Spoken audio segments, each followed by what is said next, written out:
J'ai dessiné très tôt dans ma vie, et puis après ça a pris de plus en plus de place, et puis c'est devenu un métier parce que c'est ce qui paraissait le plus logique.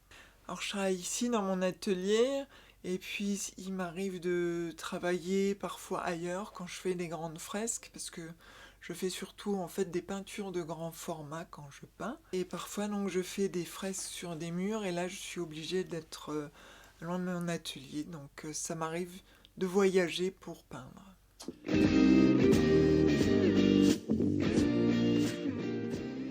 Alors, je me souviens de la première fois que j'étais dans un... Alors, je ne sais pas si on peut considérer ça comme un musée, mais c'est ce qu'on appelle une fondation, la fondation Melt. J'avais 5 ans et c'est la première fois en fait qu'un lieu m'a marqué. Il y avait une œuvre de Miro qui était une grande sculpture blanche. Moi, je l'appelais la vache.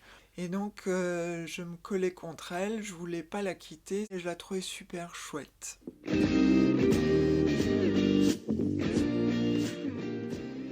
Alors, c'est pas difficile d'être artiste parce que je pense que tout le monde peut être artiste. En fait, c'est difficile de devenir artiste et d'en faire quelque chose dont tu puisses vivre. Ça, c'est quelque chose de compliqué.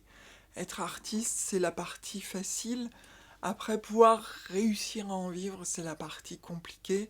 Et c'est celle qui va demander du travail, parfois des concessions aussi, et qu'on est prêt à faire ou pas. Ça, c'est à chacun de voir après ce qu'on a envie d'impliquer dans le fait d'être artiste.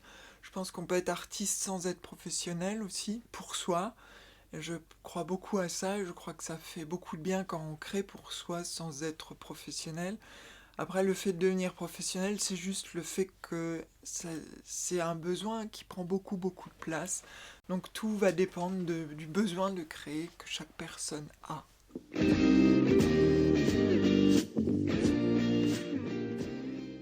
Mon travail, c'est un travail de peinture. Je fais aussi des masques, je fais aussi des gravures et parfois un peu d'illustration. Et des fresques bien sûr, parfois même dans la nature aussi. J'étais partie à la base quand j'étais plus jeune, c'était autour de la catharsis, puisque c'était autour de ma propre histoire, de ma maladie cardiaque. Donc les ex-voto sont des tableaux qu'on dépose dans les églises pour remercier les saints.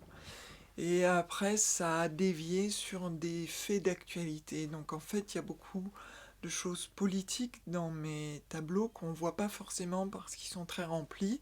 Et ça m'arrange bien qu'on ne les voit pas. Et comme ça, chacun peut raconter sa propre histoire.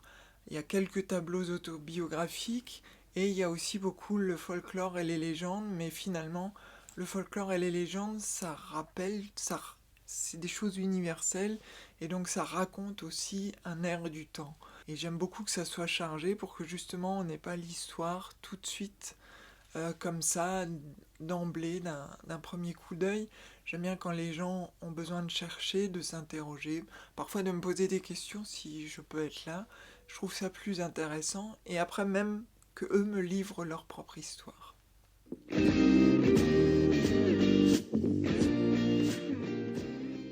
Nantes, c'est les déesses du destin dans la mythologie nordique ou germanique.